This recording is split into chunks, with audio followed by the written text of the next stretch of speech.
Let's take a look at Highlander's Ridge, hole 3.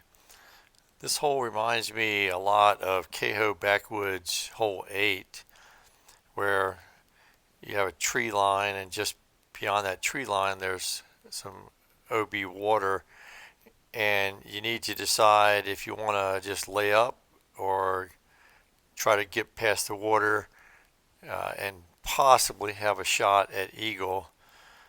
So this water comes in, you can see it right there, just beyond these trees, but it stops at this tree right here. So if you want to just lay up, if you stay to the left of this tree right here, and we'll throw a musket just like I would on KB 8. If you come to the left of this tree, you'll notice you're safe. And then you can pretty much throw another musket if you want.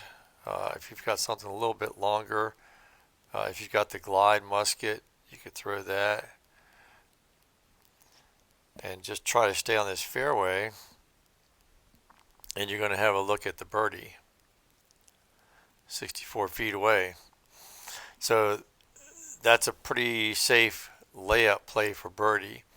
Now if you want to go for it, possible eagle look, which is kind of rare in my practice, I think probably the optimal disc is the turn glide Rive on the forehand, and put the middle chevron in between these two trees right here, depending on the wind, and that should get you over the water.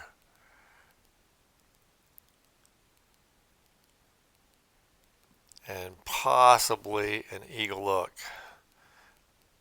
And I've got an eagle look here.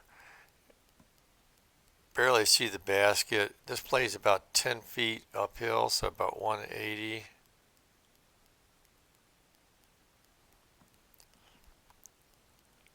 So, but that look is kind of rare. A lot of times you get jammed up against the rocks.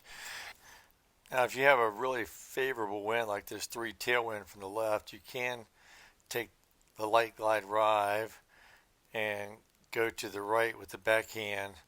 It is risky because if you hit the shoreline, you're probably taking a swim. But with this wind, you can at least get across the water. The water is not as far as KB8, so it's not that level of risk. Just a similar kind of setup in my mind.